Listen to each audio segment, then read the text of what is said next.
Chapter 24 from The Wild Robot by Peter Brown, The Accident. As Roz wandered through springtime, she saw all the different ways that animals entered the world. She saw birds guarding their eggs like treasures until the chicks finally hatched. She saw deer give birth to fawns who were up and running in a matter of minutes. Many newborns were greeted by loving families. Some were on their own for their very first breath.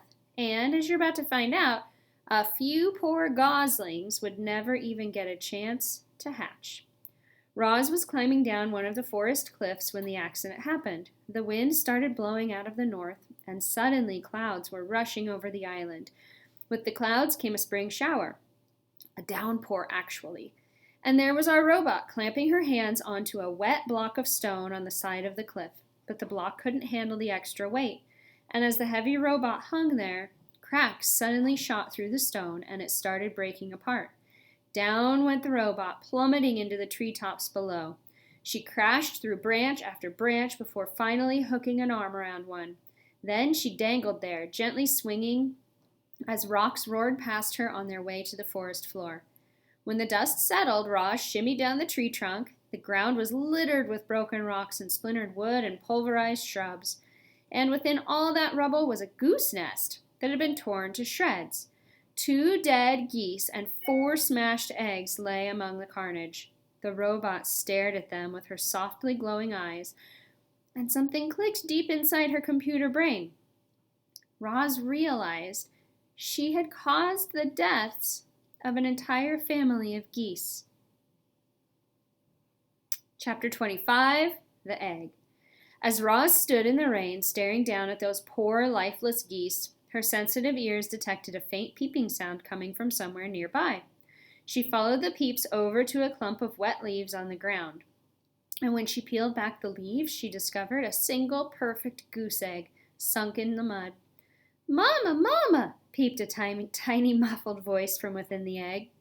The robot gently cradled the fragile thing in her hand. Without a family, the unhatched gosling inside would surely die. Roz knew that some animals had to die for others to live. That was how wilderness worked. But would she allow her accident to cause the death of yet another young gosling? After a moment, the robot started to walk. Carefully holding the egg, she moved through the forest and away from the sad scene. But she didn't get far before Fink burst out of the bushes.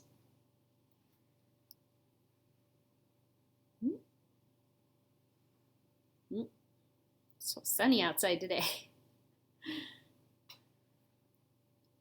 "What happened?" the fox panted. "The whole forest was shaking." "There was an accident," said the robot. "I was climbing those cliffs when the rocks started to fall." "You should be more careful," said Fink as he checked out the robot's new scrapes and dents. "I'll need your help if I ever have more porcupine trouble." "I will be more careful." "What do you have there?" said Fink, looking up at Roz's hands. "A goose egg." "Oh, I love eggs. Can I eat it?" "No." "Please?" "No." "Why do you want it?" the fox scowled. "I thought you didn't eat food." "You may not have this egg, Fink," the fox sighed. He scratched his chin. And then he started sniffing the breeze. His nose had found the scent of the dead geese. "You can keep your egg," he said as he trotted toward the cliffs. "I smell something better." The robot walked on through the misty forest for a long time, until she was standing beneath a sprawling oak tree. Roz placed the egg on a pad of moss. Then she snatched the grass and twigs from the ground and delicately wove them together to make a nest.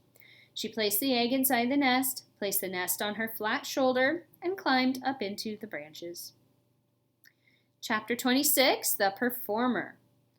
Up in the sprawling oak, the goose egg was peeping and wobbling around its nest. "Mama, Mama," said the egg. "I am not your mother," said the robot. The egg continued peeping and wobbling until nightfall, when the gosling inside settled down to sleep and the egg became quiet and still. The robot was about to settle into her own kind of sleep when she heard something in the underbrush below. Roz peered down from the branches and saw weeds rustling in the moonlight. A creature was crawling past. But the creature stayed low, hiding in the darkest shadows, so that Roz couldn't see who it was. Roz wasn't the only one watching. A pair of furry ears rose up behind a log. The ears belonged to a very hungry badger. He lay in wait as the shadowy creature came closer and closer, and when the time was right, the badger pounced. You might expect a creature under attack to run for her life or to defend herself, or at the very least, scream. But when the badger pounced, this creature just rolled onto her back, stuck out her tongue, and died. Not only was she dead, she was rotten, and the badger's face twisted with disgust. Ugh! What a stench! He pawed at the stinky corpse a few times and then gave up. No thanks, he grumbled to himself. I'd rather eat beetles. And the badger hurried off to find a less disgusting meal. Had that mysterious creature been frightened to death? And how could her body possibly rot so quickly? Roz was confused, and the robot became considerably more confused an hour later when the dead creature's ears began to flicker, her nose began to twitch, and she rolled onto her feet and went on her way as if nothing had happened. The robot's voice called down from the tree. Are you alive or are you dead? The creature's voice hissed up from the shadows. Who's there? Why have you been watching me? What you just did was unbelievable, said Roz. I could not look away.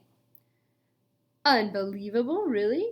The creature's voice seemed to be softening.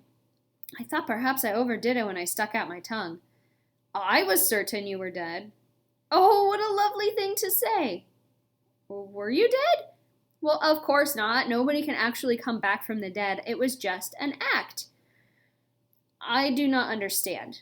It's simple. I knew that if I played dead and really laid it on thick, that old badger would be so disgusted that he'd run off. And that is exactly what happened. We opossums are natural performers, you know. So you are an opossum. Roz's computer brain quickly retrieved any information it had on opossums.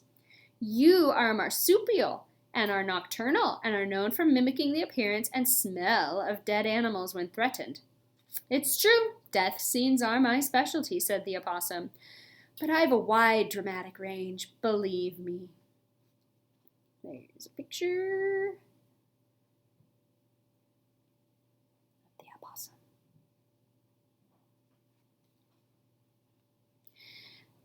I believe you. Have you done any acting? Said the opossum. I have not, said the robot. Well, you should. You might enjoy it. You can start by imagining the character you'd like to be. How do they move and speak? What are their hopes and fears? How do others react to them? Only when you truly understand a character can you become that character. The two odd creatures sat there, one in a tree, the other in the weeds, and talked about acting.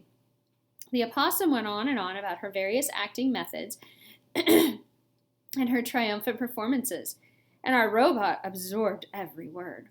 But why do you pretend to be something you are not? Said the robot.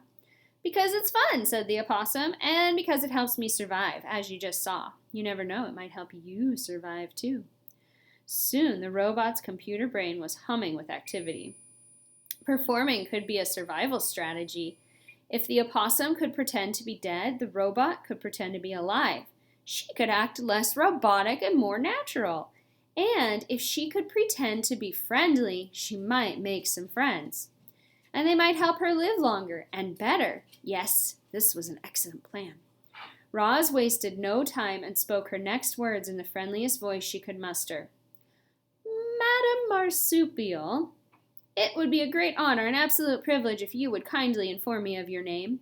Roz's friendly demeanor needed some work, but it was a start. Yes, of course. My name is Pinktail. And you are? Leaves gently shook as Roz climbed down from the tree. It is a very lovely pleasure to make your acquaintance, my dear Pinktail. A moment later, the robot stepped into the moonlight. My name is Roz.